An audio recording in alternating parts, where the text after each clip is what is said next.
Olá, você, tudo bem? Este é o podcast Tertulianos, Diálogos que Movem o Brasil. Lembrando sempre que é uma iniciativa minha, Ricardo Carneiro, do advogado Leonardo Gandara e do promotor de justiça Lélio Calhau. Para o nosso convidado de hoje, fica sempre, e para quem nos assiste pela primeira vez, a explicação do nome Tertulianos. Há quem diga que Tertuliano foi aí um filósofo do primeiro século, no início do cristianismo, mas aqui é uma interpretação livre a partir da palavra que veio do espanhol, tertúlia, que é equivalente no português de Portugal ao patuscada, ao bate-papo aqui no Brasil. O americano seria, em inglês, um chat. E é esse o nosso objetivo, de promover debates, promover um diálogo permanente, que não é só, sempre registramos, não é apenas jurídico. Nós aqui já trouxemos economistas, filósofos, sociólogos, dirigentes de órgãos públicos na área de meio ambiente, ex-dirigentes, ex-ministros de Estado, no caso do doutor Zé Carlos Carvalho, que cá conosco esteve. Hoje estamos com o meu amigo, doutor Pablo Lana. Agradecê-lo aí imensamente pela disponibilidade. Pablo é gerente jurídico da Itaminas Mineração e precisou sair lá do escritório da Junta Operação, né, lá em Sarzedo, não é isso? Exatamente. Então, eu já agradeço aí pela disponibilidade, pelo esforço em aqui dividir o seu conhecimento conosco. O Pablo é advogado, né, já com bastante tempo aí de experiência na advocacia e, sobretudo, eu acho que a advocacia ambiental e minerária. Tem até um perfil no Instagram onde tem divulgado aí. Como é que chama seu perfil? É a hora de fazer o marketing. É o meu perfil aí, pessoal. Queridos ouvintes e visualizantes. Pablo Henrique Lana, com 2 N's. Ali eu trato de direito minerário, direito ambiental e gestão trabalhista, gestão de uma forma geral. O meu objetivo é quebrar a noção, um padrão do que é um advogado e trazer essa realidade da operação para a atuação do profissional do direito. Perfeito. Pablo, estão dizendo aí que você foi assessor do Ministério Público há alguns anos, é verdade? Qual promotor? Foram vários. Eu tenho somados aí quase 8 anos de Ministério Público. Eu iniciei com o Dr. Francisco Generoso, lá na Coordenadoria Regional do Velhas, do Paraupeba. Uhum. E daí para frente, né, as coisas foram acontecendo. Né? Era o doutor Carlos André, o PGJ, Procurador-Geral de Justiça? Não, era o Toné. Toné. O Toné na época. E as coisas foram acontecendo, né, com cerca de 6 meses de Ministério Público, infelizmente, o acidente de Brumadinho, né?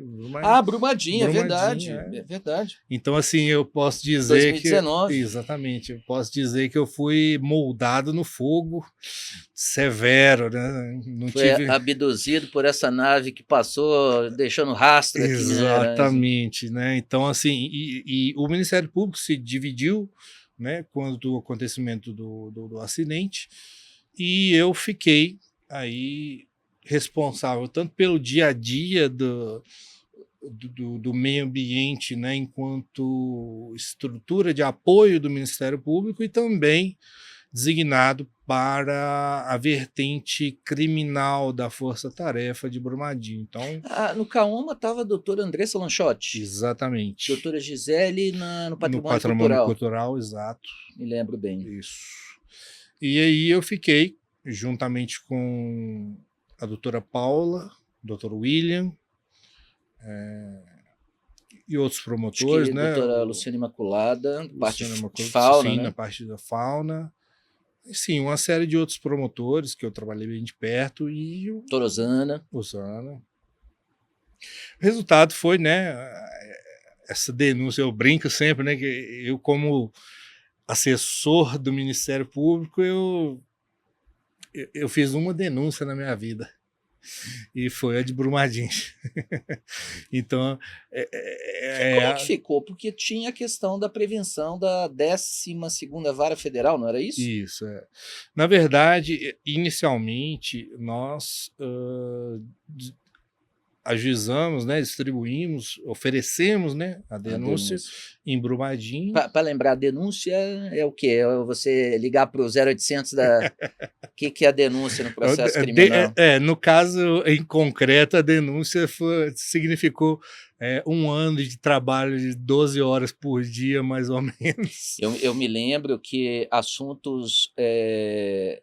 porque houve uma transição nos desdobramentos de Brumadinho, né? E o doutor Carlos Eduardo, em algum momento, reassumiu a coordenadoria, né? O CAOMA, e só conseguia falar com ele. Eu tô recebendo o WhatsApp dele aqui, inclusive, porque eu e você o convidamos, né, para estar entre nós no próximo oportunidade que ele tiver agenda, mas eu só conseguia falar com ele depois de 10 da noite, porque era praticamente full time dedicado a esse assunto. E já acho que na fase dele já começaram as composições. Sim, começaram. Na verdade... E aí era o Dr. Jarbas. Isso, era o Dr. Jarbas. O Dr. Jarbas ingressou, né, como Procurador-Geral de Justiça justamente nesse ato aí entre a negociação e a pactuação do acordo global de Brumadinho. E o Cazê ingressou aí. Quem é Cazê? Que sigla é essa? KGB, KZ? Um dos nossos grandes promotores de justiça do Estado de Minas Gerais, doutor Carlos Eduardo Ferreira Pinto, um grande amigo, grande professor, que eu tive a honra de assessorar aí por cerca de 4 anos no âmbito do CAOMA. Bacana, muito bom. Bom, é uma prova de fogo, de fato, né? Porque... Olha, desde 2000 acho que 2012, 2013, eu diria, que eu me aproximei mais, na época também era o Dr. Carlos Eduardo, eu percebia o grau de pressão, porque a sociedade, de modo geral, e é justo que assim faça, tem uma percepção que o promotor de justiça precisa ter um lado. E quase sempre que as pessoas esperam que seja contra o empreendedor, que sejam duros, que sejam, enfim, enfáticos na atuação contra aquilo que muitas vezes a sociedade pensa assim, o poder econômico, e o setor minerário e sempre foi muito estigmatizado. Então, eu entendo a pressão que um promotor de justiça, sobretudo coordenador, porque o Dr. Carlos Eduardo sempre ressaltou muito a necessidade de estabelecermos um ambiente de segurança jurídica. Sem sombra de dúvida. Né? E veja, partindo de um promotor de justiça, né? Que a sociedade espera que seja... intérprete da legislação, mas contra empreendedores. E a sua percepção? É isso mesmo? Quer dizer, o Ministério Público tem que ser contra o empreendedor? Não, de forma alguma. Aliás, eu aproveito aqui para ressaltar uma das grandes qualidades do Dr. Carlos Eduardo, e que me ensinou muito, e que atualmente eu importo esse aprendizado para a minha vivência, né, profissional, é que o promotor de justiça, ele não precisa abrir mão do seu dever constitucional para dialogar com o setor privado, né? Então, assim, essa noção de que o Ministério Público é uma espécie de carrasco, algo é um acusador. Um acusador, né? E sem possibilidade de diálogo, e irredutível.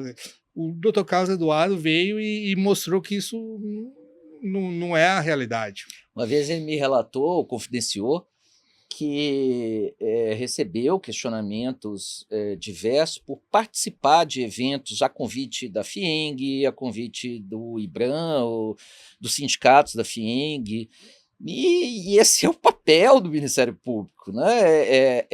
Dar, principalmente quem tem papel institucional de coordenação, né? De transmitir a palavra da instituição, dialogar com todos os setores, passar as diretrizes de atuação, mas muita gente não entende assim. Quer dizer, o promotor de justiça não pode se sentar com empreendedores. Exatamente.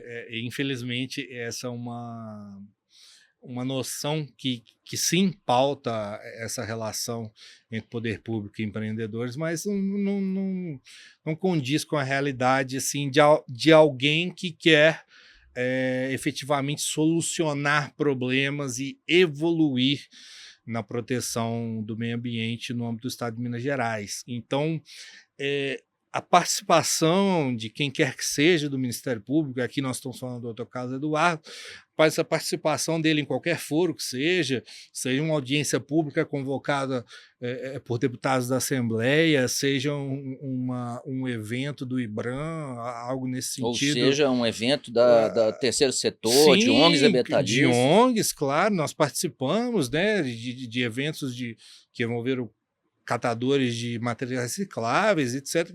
E não há problema nenhum. O problema nasce quando o promotor de justiça abre mão do seu dever constitucional. Agora, participar ou não de foros onde há discussão sobre coisas que vão impactar a atuação do Ministério Público, no meu ver, não há problema algum, né?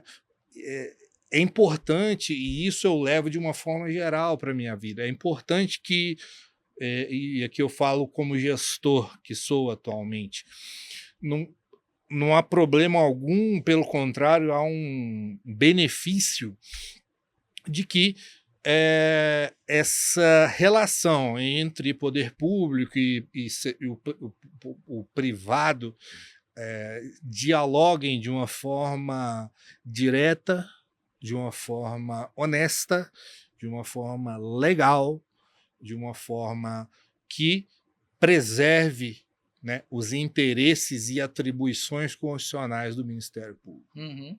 Né?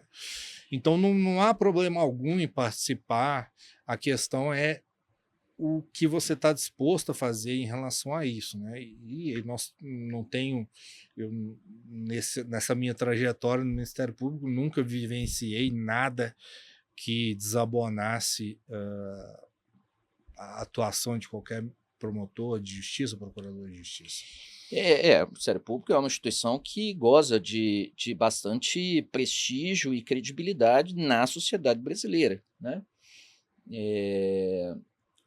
E isso eu diria, até sem prejuízo de também estender essa percepção em relação ao Ministério Público Federal, é mais como o Ministério Público Estadual, porque o promotor de justiça começa lá na ponta, lá na comarca, e lá ele tem que, muitas vezes, aconselhar briga de família, questões de guarda, conflito de casal, e fazer esse papel, às vezes, num ambiente absolutamente informal, de marcar. Eu já ouvi tantas histórias de colegas, amigos promotores, né? Não colegas, porque não sou da instituição, mas é isso, né? Uma mãe ir ao gabinete do promotor e dizer: olha, meu filho tá teimoso, meu filho, e o promotor tem que conversar com o garoto. Às vezes o garoto cometeu algum ato que poderia ser considerado infracional. Enfim, muitas vezes a conversa com a autoridade ajuda a encaminhar um problema, um conflito. Então, acho que essa legitimidade vem muito da presença localizada por comarca dos promotores. Né? Sem sombra de dúvida. Eu vinha para cá, estava despachando com um desembargador uma ação civil pública que completa agora 20 anos. 20 anos. A sentença saiu no início do ano passado.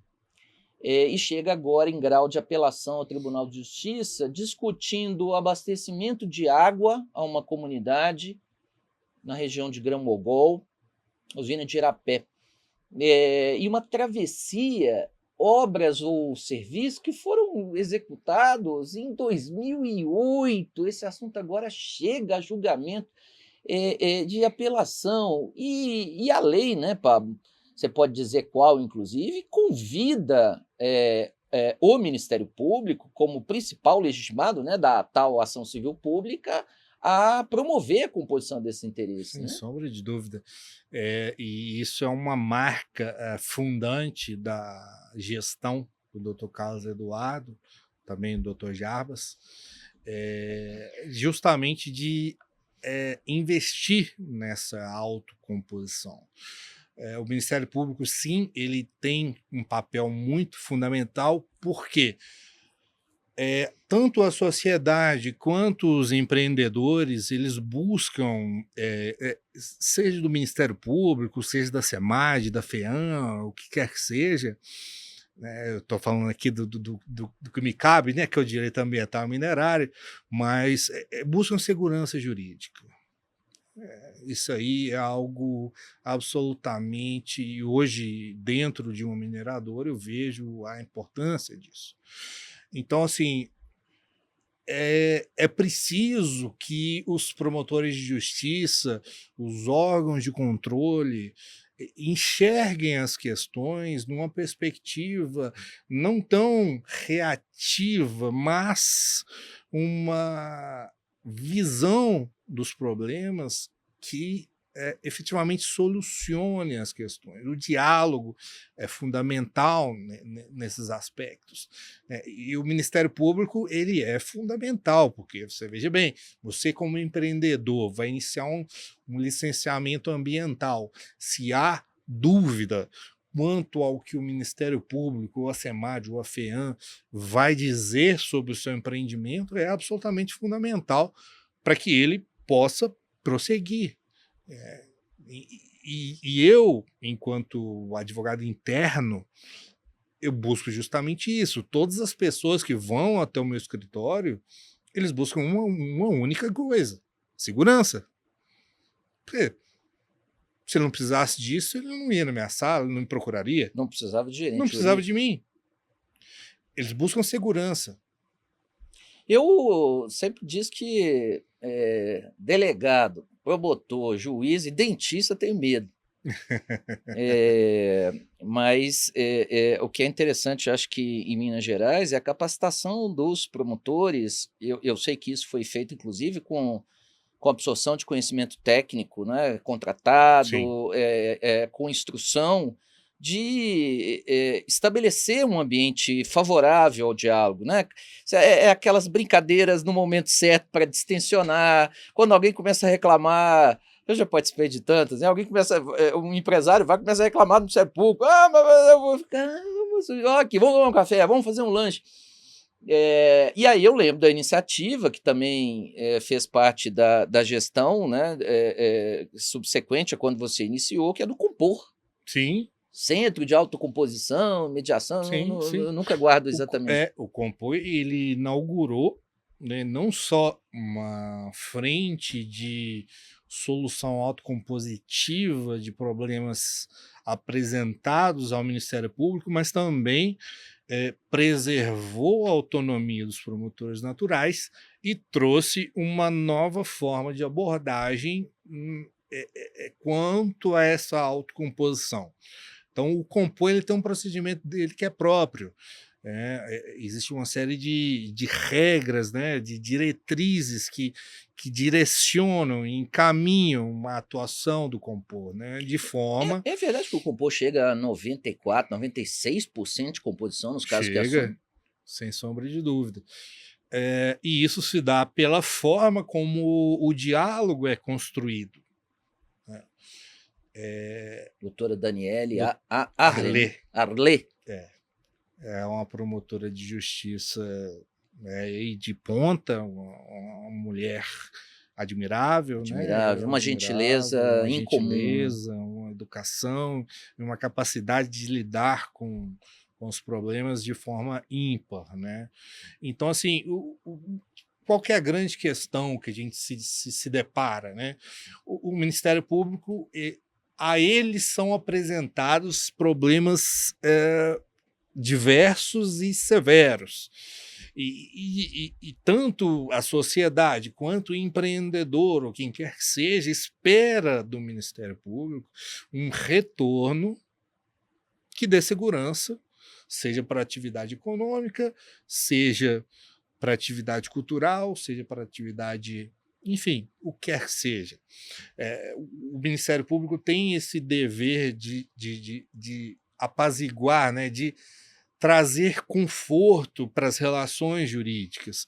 E o Compor é um grande exemplo disso e um exemplo de grande sucesso, fez vários acordos aí, de grande impacto, participei de alguns deles, e de uma forma geral, né, esse Ministério Público ele visa, né, esse equilíbrio entre o interesse público e o interesse privado, né, porque nós não podemos tratar esses dois interesses, por mais que eles sejam aparentemente antagônicos, nós não podemos tratar ele como uma espécie de inimizade ou rivalidade, nada do tipo.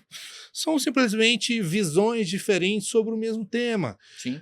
E aí a forma como esse equilíbrio é conduzido é fundamental para a efetiva solução das questões. E aí nós temos tanto o Compor como a própria atuação do Dr. Carlos Eduardo Ferreira Pinto nesses 4 anos em que ele esteve à frente do CAOMA como um solucionador de problemas. Sim. Né? E é isso que a sociedade espera. Uma questão em que a atuação dele, em particular, foi fundamental, que foi na construção da Lei de Segurança de Barragens em Minas Gerais, né? E dando credibilidade da instituição, a dele em particular, quando foi necessário, inclusive, repactuar os prazos que tinham sido estabelecidos em lei na Assembleia, mas não eram factíveis, né? Sim. Agora, Pablo, semana que vem acontece em Belo Horizonte o Congresso Brasileiro de Mineração, a feira aí de equipamentos, máquinas, tecnologias. Como é que você está vendo, contextualiza o setor neste momento no país? Enfim, você está numa empresa uma mineradora de minério de ferro, correto? Sim, correto. Pois é. O estigma contra o setor é muito forte. Sim. Os acidentes, evidentemente, causaram um senso de reprovação muito maior do que existia, não que não houvesse conflitos sempre foram intensos. Aliás, eu os percebo como absolutamente normais, né? Claro. O mundo, a vida é dialética, é posição e contraposição, e é bom que seja assim, né? Sem sombra de dúvida. Mas como é que você está vendo isso? Hoje existe essa discussão sobre minerais críticos e estratégicos, né? Eu não sei se há uma tentativa do setor, consciente ou não, de se legitimar mostrando pela... É engraçado isso, porque eu não estou falando nada que não seja lugar comum, ou seja, as pessoas ouvem quem é do setor há muitos anos, da essencialidade da mineração, que pega um celular, tem não sei quantos bens minerais, né? Tem até isso na internet, né? Quantos bens minerais tem aqui dentro, cobalto, cobre e terras raras, e por causa da questão magnética aí das terras raras, né? Sim. Mas talvez, porque quando você fala, tem o agro é pop, que a televisão parou, acho que com essa campanha, né? As pessoas veem muito, tá na minha comida, tá no boi, tá na soja. E só um adendo, o agro é pop e o agro é um setor de extrema importância, porque assim, eles têm podemos dizer, uma vulnerabilidade que nós não enfrentamos em outros setores. O agro, assim, se não choveu na época certa, você está jogando um ano inteiro de trabalho fora. Sim, aliás, o agro está numa situação econômica então, muito assim, frágil. Né? De fato, é importante a gente ter esse diálogo que a gente está tendo agora. Agora, você acha que, então, porque é muito etéreo para as pessoas. Falar, eu preciso minerar ferro, Aí o cara vai falar, mas você manda o minério de ferro lá para a China, então eu não me beneficio disso, tem aquele velho discurso, você está levando as nossas montanhas. Mas talvez as pessoas comecem a ter uma percepção. É porque a pauta mineral brasileira, né, a nossa dieta mineral, em grande parte, é realmente para fins de exportação. Sim. Mas, se você falar do celular, uma coisa que está muito presente hoje na realidade, eu não estou dizendo de todos os brasileiros, o Brasil é um país muito pobre, muito rico, mas muito pobre, ou é um país rico de uma população muito pobre. E não são todos os brasileiros que têm acesso à compra de um veículo, de um carro, mas efetivamente aqueles que o têm e têm acesso, a eletrificação dos veículos automotores, ciclomotores, no caso de. Está sendo. Eu, por exemplo, sou usuário de moto elétrica. Aliás, eu vim para cá, minha moto elétrica está parada aqui na frente. Você sabe disso. Sei muito bem. Mas você acha que essa afirmação do setor pode vir pela pauta de minerais críticos estratégicos, incluindo aí, obviamente, os minerais que propiciam acumulação de energia ou que, no caso, os minérios físseis aí, né, dos componentes físseis que geram, que alimentam os reatores nucleares. Você acha que essa discussão vai conseguir legitimar mais o setor minerário ou passa longe disso? Olha, essa questão ela é de fato muito delicada. A relação da sociedade com o setor minerário como um todo, e aqui não estou falando só minério de ferro, de uma forma geral, ela é enxergada aí por uma partícula da sociedade de forma negativa. Mas quem consegue ultrapassar essa barreira invisível e inexistente consegue enxergar a importância, né, da atividade minerária para a sociedade e para a economia como um todo. Uhum. Obviamente, nós aqui, quando a gente fala de minerais críticos e etc., a grande preocupação que existe é do Brasil deixar de ser um simples exportador de commodities e passe a agregar valor nesses bens minerais que são extraídos no país. Já que vai conseguir? Essa é a grande questão. De toda forma, eu aqui como gestor jurídico, eu digo assim, o advogado, seja ele interno ou externo, que não se atenta aos movimentos globais, né, a guerra, a trégua, os acordos, as tarifas, ele não compreende na sua completude o desafio que é explorar minérios no Brasil. Então, esse é um ponto que eu bato muito. O advogado que se satisfaz com aquela presença dentro do escritório, numa sala com ar-condicionado, no seu conforto, distante da operação, ele não consegue fazer um trabalho completo, né? O advogado, na área de mineração, ele precisa estar próximo da operação. Precisa botar uma bota e sujar, né? É o que eu faço. Aliás, semana passada, inclusive, fui fazer isso, furou o pneu do carro, tive que trocar o pneu, enfim. Dentro da área operacional? Dentro da área operacional. Mas tudo certo, faz parte. O que eu não aceito, e aí com os meus subordinados e naquilo que eu consigo influenciar enquanto gestor, é admitir que decisões sejam tomadas exclusivamente com aquilo que chega para o gestor, para o advogado, para quem quer que seja, no âmbito da operação.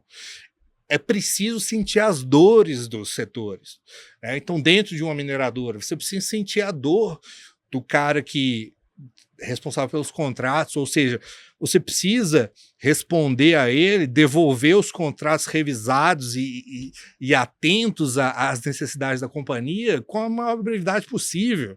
Da mesma forma, se existe um problema de natureza trabalhista em algum setor, não adianta você ficar dentro do escritório esperando a solução aparecer, porque ela não vai. Você tem que ir até o problema e solucionar a partir das dores de quem vivencia a realidade, o dia a dia da mina. Então, eu defendo de forma veemente que todo profissional do direito que esteja dentro de uma empresa, dentro de uma operação minerária, que ele esteja próximo de onde os problemas nascem, porque é muito fácil, e não só é muito fácil, mas é muito cômodo lidar com os resultados de um problema.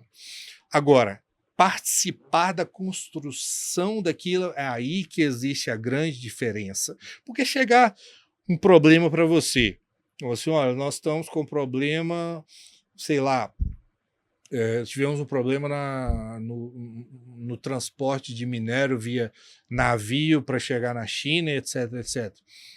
Se você não conhece de onde veio esse minério, como ele foi transportado, de que forma ele chega até o porto, e do porto, o que é feito para ele chegar até a China, por exemplo, você não vai entender a dinâmica da operação como um todo. A Itamina está exportando? Sim, exporta. E já foi consolidado? Tinha, acho que um escritório internacional isso no Oriente Médio. Está dentro do programa de ampliação da atuação da companhia como um todo. Né? Entendi. Meu caro, por falar em geopolítica, né, nós gravamos aqui eu e o Gandara, né, ele me entrevistando sobre geopolítica das guerras, né? O advogado que trabalha com direito minerário e não sabe disso está fazendo o trabalho errado. Porque eu fico muito assustado com a velocidade com que a nossa profissão de advogado está mudando. Temo, inclusive, a compressão dos espaços que vão dificultar a entrada no mercado, né? O Brasil, ontem eu ouvi esses números, lidera aí o ranking dos países com mais número de advogado por número de habitantes. Talvez perca dos Estados Unidos, mas as faculdades de direito no Brasil são quase 2.000. Continuam despejando advogado, quando sabemos hoje a tal inteligência artificial, os Claude da vida, os ChatGPT, os Geminis, estão executando boa parte das tarefas, e se não executa hoje com pleno conteúdo, tem um negócio da alucinação, né? Da IA. Está melhorando. Está melhorando. Mas eu temo muito que a advocacia vá sendo suprimida ao longo dos próximos anos. E o que você acha que vai salvar a advocacia ambiental e minerária? Você tocou em dois temas que eu reputo de profunda importância na atuação de qualquer profissional do direito, seja em qualquer ramo, seja em qualquer caso. Fala para a gente um pouquinho assim, como é que eu não sei exatamente a sua equipe, mas ainda é necessário ter uma equipe jurídica?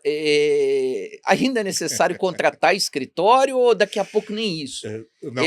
Aí eu tenho que ver, que eu tenho contrato com você lá. Se você fala, não vou precisar mais, eu já encerro aqui. Não. Sem sombra de dúvida, é importante. E isso é algo que eu venho falando assim, há muitos anos. Comecei a ser professor universitário com 22 anos de idade. Né? Então, tenho mais de 10 anos como professor universitário. Fui concursado da Universidade do Estado de Minas Gerais na área de Direito Internacional. Enfim, eu tenho uma ampla experiência como professor, além da minha experiência prática como assessor, advogado, o que quer que seja, né? O nome que me derem aí, né? Alguém ligado ao direito, pelo menos, né? Mas são duas questões. Primeiro, o mercado e a inteligência artificial. O mercado, de fato, a OAB, né, a prova do OAB, por mais que ela tenha um índice de reprovação enorme, ela ainda não consegue suprir a necessidade de que os advogados que exercem a profissão precisam ter. Então, uma coisa porque assim, a gente ouve muito isso, né? Tem muitos advogados, se você balançar uma árvore, cai 50 advogados, etc, etc. E cai mesmo. A gente ouve, fala, e de fato é verdade, mas assim, no meu dia a dia eu vejo assim, não tem problema nenhum, porque assim, o que eu vejo é absolutamente distante do que é necessário. É absolutamente em que aspecto? A atuação jurídica de ponta, bem instruída, ainda, enfim, ela está aquém ou além da massificação da informação jurídica via IA? Quer dizer, qual o espaço para a advocacia nesse cenário, nos próximos anos, na sua visão, até 2030? Depois disso, advogado, para que vai servir advogado? Eu acho que a formação, o que vem para o mercado está absolutamente aquém do necessário. Né? E quando a gente fala de inteligência artificial, assim, é muito simples. Qualquer pessoa abrir o ChatGPT, jogar uma petição, perguntar, melhorar a petição. Melhorar. Agora, a confiança de assinar aquilo que foi tido como resposta precisa de conhecimento. E precisa de estratégia, né? Estratégia.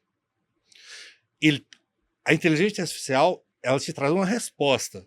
Agora, essa resposta é sustentável? Essa resposta é a melhor para o momento? Essa resposta traduz o que eu preciso, o que a companhia precisa? E é isso que eu trato muito assim, no meu ciclo pessoal.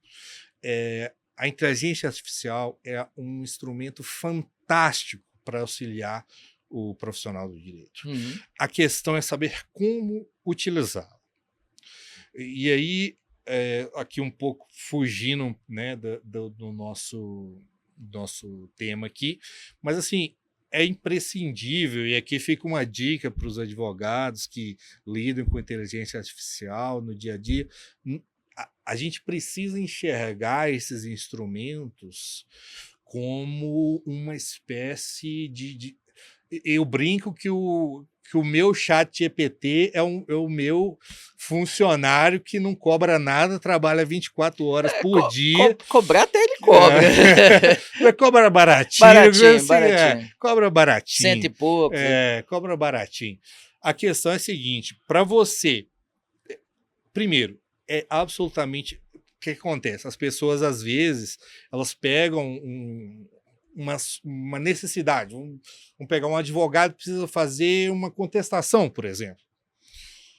Ele abre o ChatGPT e joga e vem a resposta.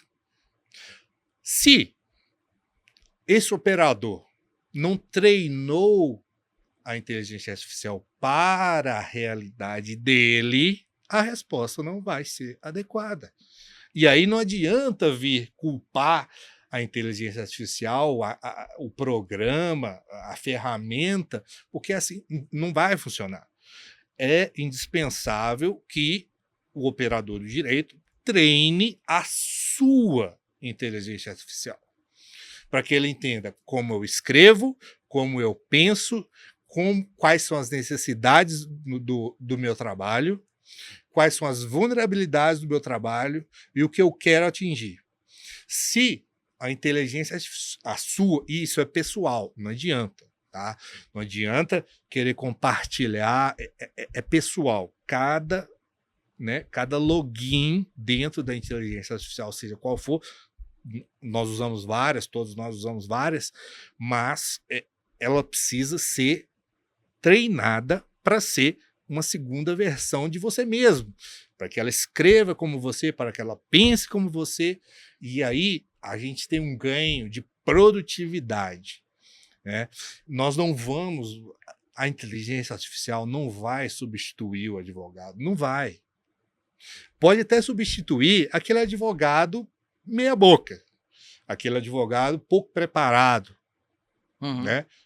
Como eu disse, né? Por mais que os índices de reprovação na OAB sejam altíssimos, ainda assim a gente vê no mercado uma qualidade, e aí me permito dizer, uma qualidade abaixo da crítica, né?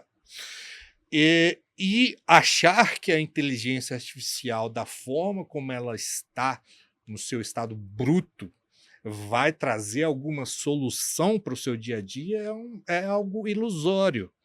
É algo que qualquer um consegue fazer.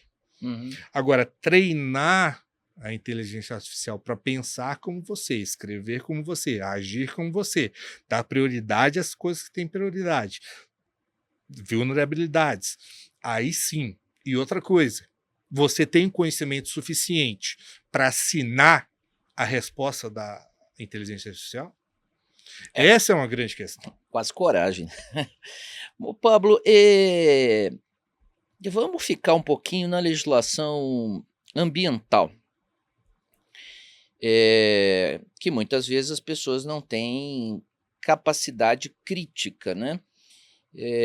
Semana passada não chegou a entrar, estava na pauta, mas não chegou a iniciar o julgamento, as ações diretas de inconstitucionalidade, ação declaratória de constitucionalidade, são 4. No dia, inclusive, ingressaram, acho que a ABEMA ingressou com mais uma, agora então são 5, perante o Supremo Tribunal, sob relatoria do ministro Alexandre de Moraes. Tão querido de todos. Na sua percepção, eu particularmente tenho essa... o controle de constitucionalidade no Brasil se tornou um desdobre da política, né? Exatamente. E ninguém percebe mais que as escolhas políticas que a sociedade faz pelos seus representantes, mas não tem representante nenhum, isso é tudo, tem os seus... Mas esse é o processo que está aí, né? A Constituição prevê isso. Não temos como dizer o contrário. Se você não gostou, vote melhor na próxima eleição. O que me assusta muito, Pablo, a lei está sendo praticamente, na sua essência e conteúdo, toda questionada no Supremo. Sim, absolutamente. E qual o aspecto essencial que colide com a Constituição? Nenhum. Alguém vai falar, mas mudou lá a questão da lista, o poder de definir uma lista de atividades passíveis de licenciamento, ou então o legislador dispensou de licença. Cara, o legislador criou uma licença específica, uma licença ambiental especial.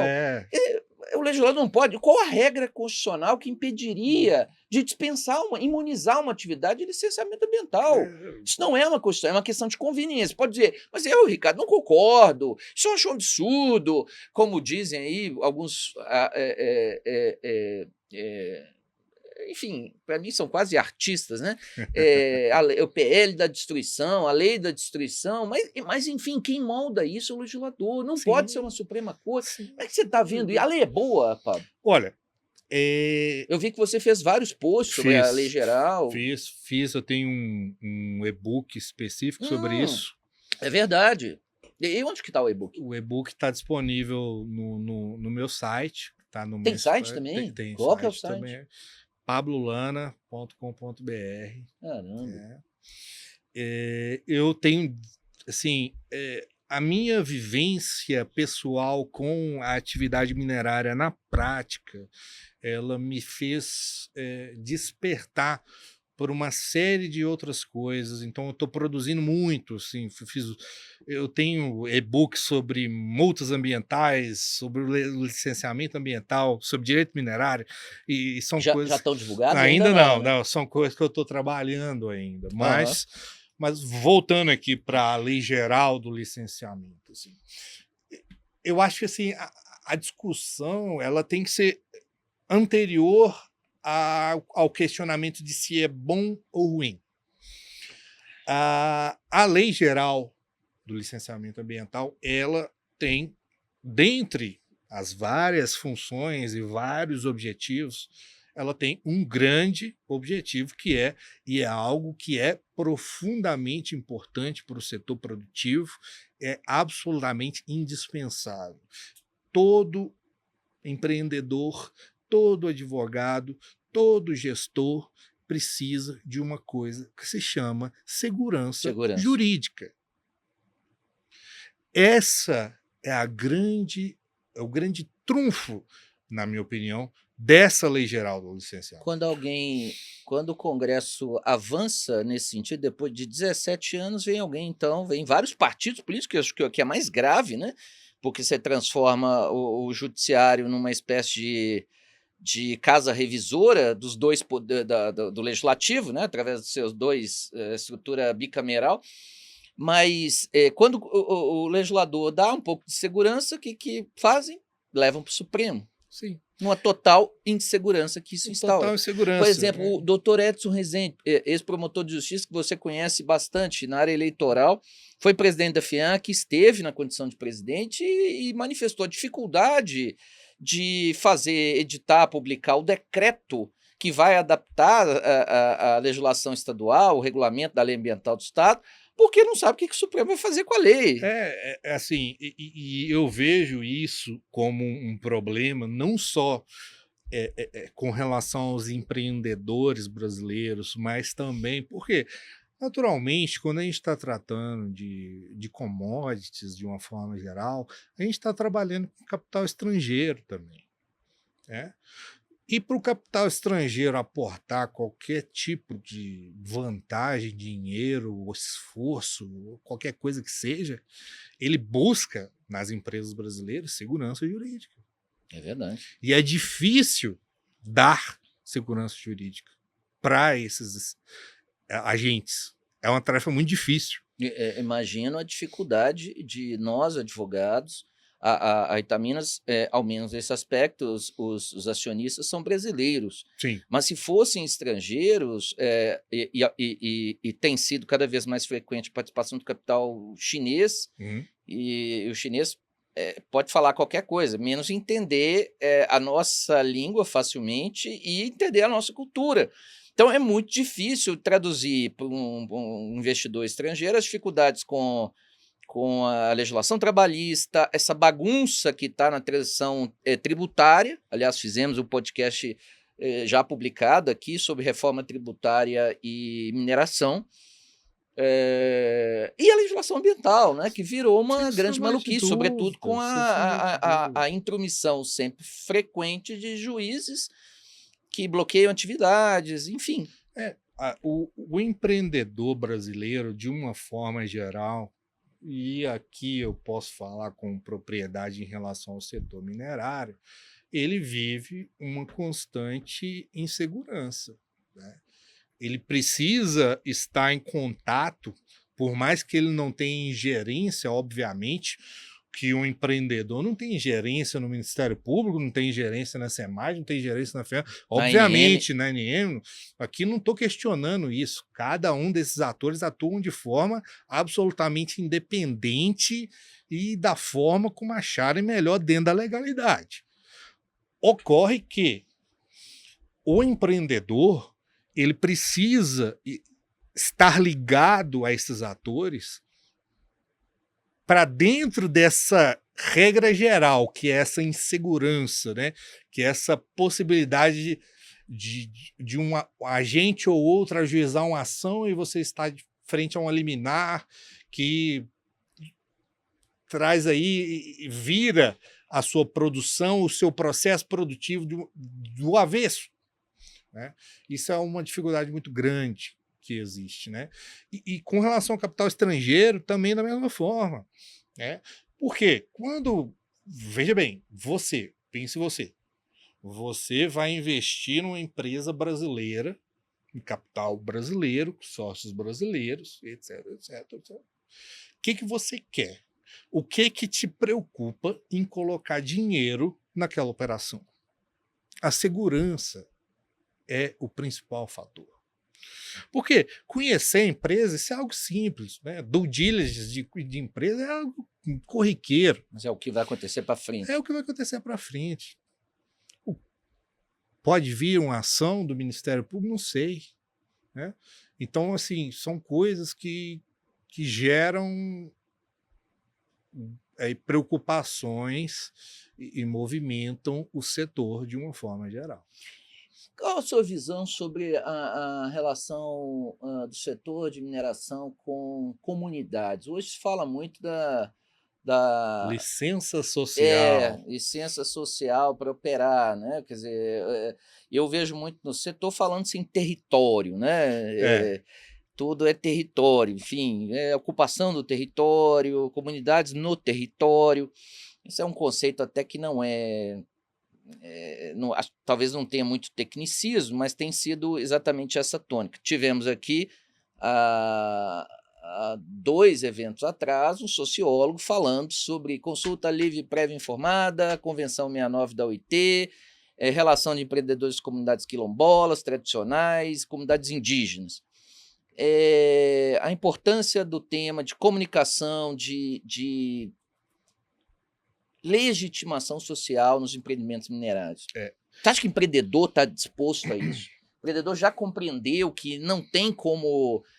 porque aquela história, o minerador tem a seu favor um ato concessivo, uma autorização do poder público, da União, por meio do Ministério de Minas e Energia, o alvarás aí da Agência Nacional de Mineração, tem instrumentos para ingressar numa área, num território, mesmo que o proprietário não queira, mas o setor, obviamente, tende a ser impaciente com a demora do setor público brasileiro. Mas e aí? Você acha que isso é consciência interna? Os gestores internos sabem que eles precisam dialogar com a comunidade, mesmo que não gostem? Olha, se os empreendedores brasileiros do setor minerário se preocupam ou não com essa questão, eu não sei. Mas que deveriam. A questão que eu vejo, e aí eu trago a minha experiência do Ministério Público, é saber dividir aquilo que é uma demanda natural e que nasce daquela comunidade diretamente afetada, daquela atuação de instituições que se aproximam de territórios afetados, né? Para colocar seus interesses em jogo. A participação de empresas mineradoras na comunidade em que estão inseridos é absolutamente indispensável. A chamada licença, né, a licença social, ela é absolutamente importante, deve ser considerada, deve ser levada em conta por todas as instâncias de decisão dentro da empresa. Agora, é preciso saber diferenciar aquilo que vem e que nasce de reclamações, de problemas da comunidade efetivamente afetada, daquelas instituições que vão aí migrando de caso a caso para tratar desse tema. Esse é o meu grande porém. Porque atender uma comunidade que efetivamente está sendo, e eu vivo isso todo dia. Vocês têm comunidade no entorno? Temos comunidade no entorno. Apesar do processo produtivo ser muito menos impactante a comunidades ao redor, enfim, não vou entrar aqui em detalhes, mas a operação ela é muito assim, a dependência dela, os impactos dela são diminutos considerando outros players aí do mercado. Mas é importante saber o que é uma demanda efetivamente da sociedade, o que aquela comunidade quer, o que aquela comunidade sente ofendida ou sente violada de alguma forma. Essa deve ser a preocupação do empreendedor. E ali tem gente, né? Gente que às vezes se introjeta interesses muitas vezes inconfessáveis, mas tem gente que simplesmente se sente inseguro. Não é simples, como muitas vezes se imagina, viver a jusante, ou seja, abaixo de uma barragem ou na zona de inundação, ou nas ZAS, né? A zona de autossalvamento. Tem as questões de ordem cultural, de comunidades tradicionais. De fato, é um tema muito complexo. Mas e a legislação mineral? Na sua visão, e esse é um debate difícil, né? Porque dentro da perspectiva da segurança jurídica, o setor tem muito medo de abrir esse tema dentro do Congresso e começarem, né, intrusões aí de cobranças, de não sei o quê, aí tem que aumentar a CEFEM, tem que... já vai haver uma discussão que fizemos aqui com o doutor Geraldo Mascarenhas sobre o tal do imposto seletivo, imposto do mal, para o setor de minério de ferro. Ele é tão do mal que foi só por cima do ferro, do petróleo, do gás. E a gente pode até ser mais simples, né? Vamos falar da aplicação, né, da recolhimento de CEFEM e TFRM. Isso, ainda tem isso. Ainda tem, né? Pode parecer um negócio anacrônico, mas é a realidade. Enfim, ele nos mostrou aqui que vai ter um acréscimo de 0,25, que é relevante, né, considerando os volumes de retorno financeiro oriundo das atividades extrativas. Mas a legislação mineral merece evolução, ao menos? Eu não vou dizer uma redefinição da natureza da concessão de lavra, dos institutos. Eu percebo muito a dificuldade de integração com a legislação ambiental. Né? Quando a questão de revisão de plano de aproveitamento econômico, de ampliação de atividades, se o órgão ambiental tem que se ocupar de ter... O Ministério Público teve essa discussão dentro do Copan, lembro do doutor Mauro Elovitch, como é que eu vou licenciar a sua ampliação se eu não vi aí o plano de aproveitamento? Doutor Mauro, grande amigo, um abraço para ele. Também. Como é que você vê isso? Olha, tem que mexer na legislação mineral ou é um risco mesmo? A legislação mineral, ela é, inevitavelmente, né, ela é antiga, ela é anacrônica. Agora, a questão é a seguinte... Decreto-Lei 227 é de quando? 1967. É isso. Década de 60 ainda. Década de 60. A questão é a seguinte, o que nós vamos trazer para dentro dessa legislação mineral, de exploração minerária, que precisa ser atualizado? Por quê? Se a gente começar, e eu vejo isso, aqui só fazendo um parênteses, né? Eu vejo isso dentro das companhias como um todo. Né? Você tem, vamos dar um exemplo aqui, um programa de integridade, ok? Programa de integridade. Nós vamos tratar do programa de integridade dentro daquilo que deve ser um programa de integridade, ou nós vamos abrir o leque e permitir o ingresso de temas que não são estritamente afeitos a essa norma de integridade. E da mesma forma é a legislação minerária. Né? A gente precisa, por mais que seja uma legislação temporalmente antiga, talvez anacrônica, ela traz bases que são fundamentais para o exercício da atividade mineral. Ela pode e deve ser melhorada, sim, mas ela não pode se transformar num instrumento de abarcar todas as questões que são afetas ao processo de licenciamento ambiental. Nós estamos falando de exploração minerária de um determinado local, de um determinado DNPM, de um determinado minério, de um determinado superficiário, de um determinado território, e isso é uma coisa. Agora, relação com a comunidade, medidas de mitigação, compensação, etc. Outra coisa.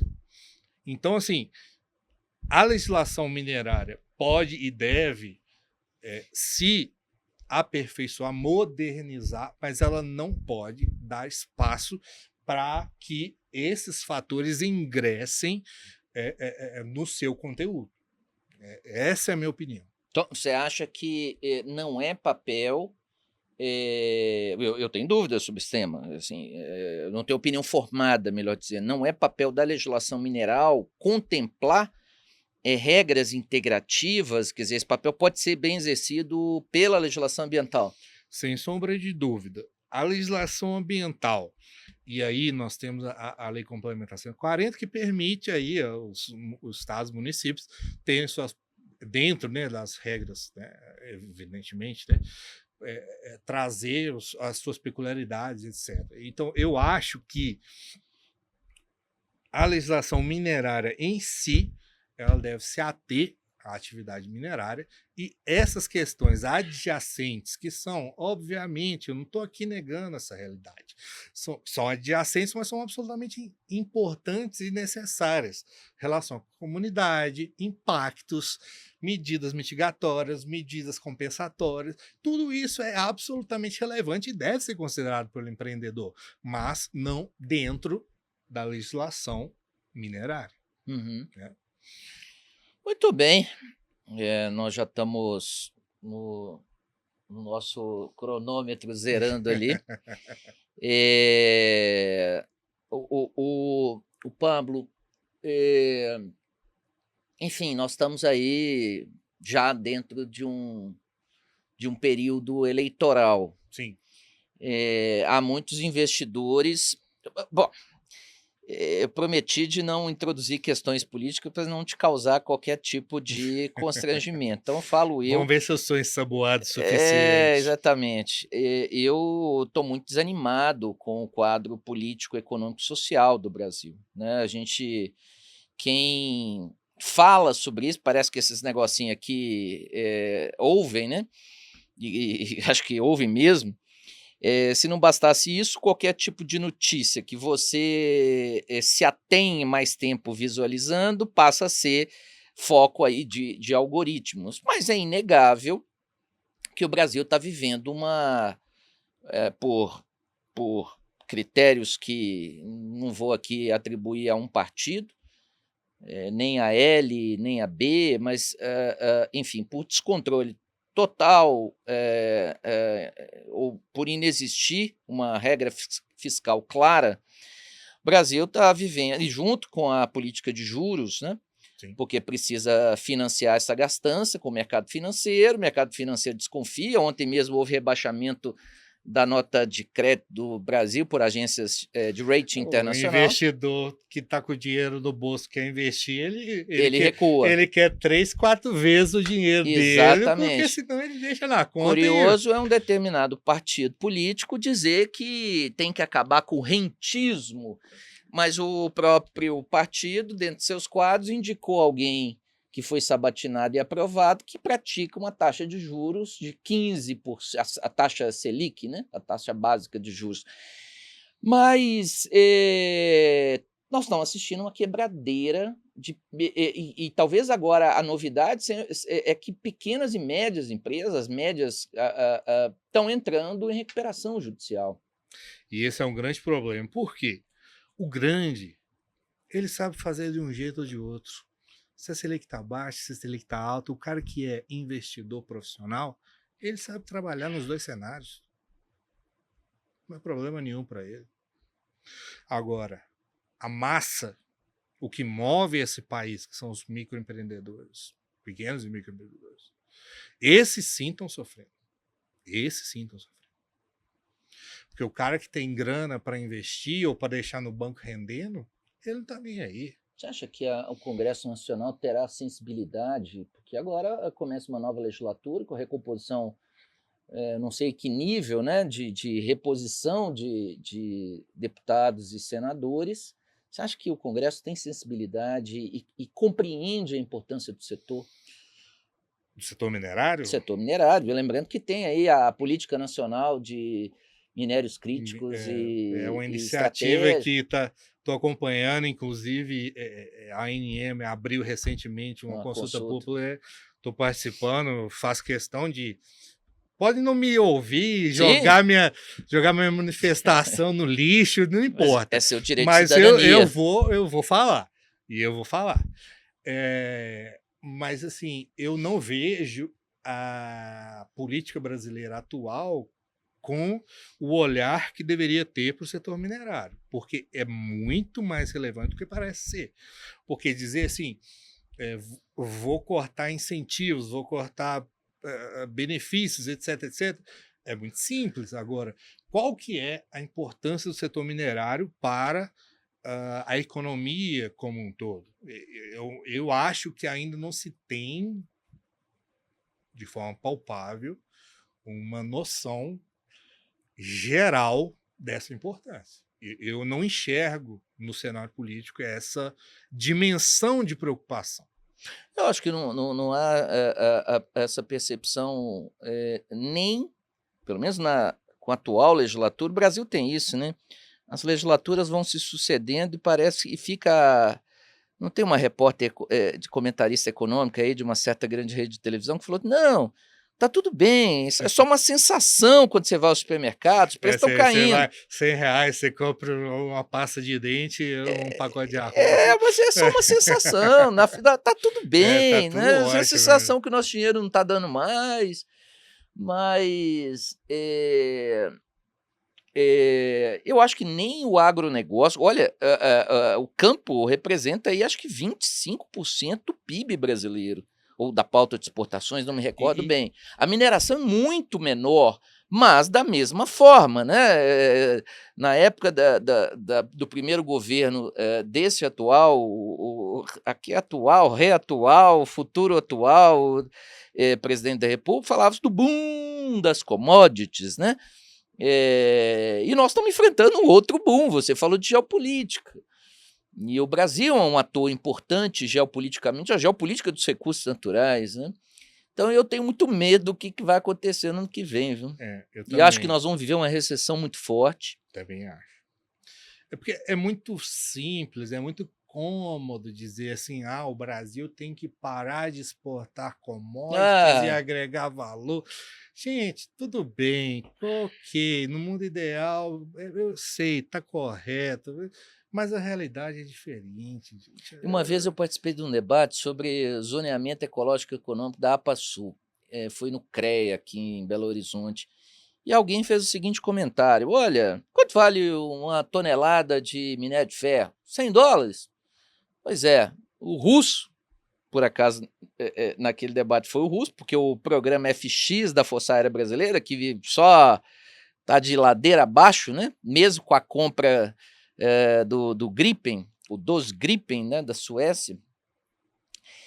Mas alguém, um dos caças que concorreram foi os Sukhoi russos, enfim, junto com a Boeing americana, por causa do F-18 Hornet. Eu sou bom nesse negócio de coisa militar. Mas alguém falou assim: puxa vida, $100 a tonelada de minério de ferro. O russo vende um caça daquele por 50, 60, 70 milhões de dólares. Bom, então vamos parar de exportar minério e vamos fazer caça aqui. Vai fazer de quê? De papelão? Como é que vai ser? Vai ser assim, papel, pedra? Sem esquecer que países como a própria China, mas fiquemos nos países de jurisdição ocidental, né? Porque, por exemplo, a Austrália é um ocidente meio perto da Ásia, mas enfim, Austrália, Nova Zelândia, Austrália, Canadá, Estados Unidos são grandes países mineradores. Sim, sim. E inclusive exportadores de minério. A Austrália é grande fornecedor de minério de ferro para a China, né? Sem sombra de dúvida. Pablo, tudo bem, meu amigo. Eu já convivo contigo há um bom tempo. Não um bom tempo não, né? Há pouco tempo, mas enfim, tem sido um convívio muito saudável, muito enriquecedor. Sem sombra de né? Eu tenho percebido aí o seu engajamento doutrinário, inclusive, né? De você estar com a cabeça fervilhante aí de produção acadêmica, isso é muito bacana, é muito relevante. Então, vocês já sabem o site, pablolana.com.br, .com.br. Lana com 2 N's. 2 N's. Sua mãe e seu pai nos ajudaram, né? Só para você ter que Se eu ficar te contar o nome da minha filha, vamos bola para frente. Quantos né? N, L, E, quanto você colocou na sua filha? Todos os nomes possíveis. Qual que é o nome da sua filha? Luísa Maia da Mata Ubner de Lana Costa. Meu Deus, da família real brasileira? Não? Eu falei Orleans assim, e ou Bragança? é tudo Ou é nada? É. Poxa vida, eu quero saber. Quantos anos que ela tem? Ela tem 5. Ainda não está na fase de ter um endereço de e-mail, né? Porque vai ser difícil colocar e-mail para essa menina. Pode ser Luísa Lana, tá? Luísa Lana, com 2 N's. Pablo, muito obrigado. Fica aqui o convite público ao Dr. Carlos Eduardo, né? Nós dois. Aqui, ó, pessoal, quente aqui, ó. Recebi mensagem agora. O Dr. Carlos Eduardo falou que vai participar. Então, colhe a data, nós dois vamos entrevistar. Isso. Voltarei aqui. Aqui pelo WhatsApp, imagino que ninguém tenha como. Porque tem gente que não gosta, né? Ah, não, fecha o computador. O mundo de hoje é isso, né? É dinâmico com redes sociais. Tá? O Dr. Carlos Eduardo fez um grande elogio ao seu trabalho aqui no meu WhatsApp. Mas que bom que ele. Então, nós dois faremos a entrevista. Eu tô absolutamente. Muito obrigado, meu amigo. Valeu. Eu que agradeço. É sempre um prazer estar ao seu lado.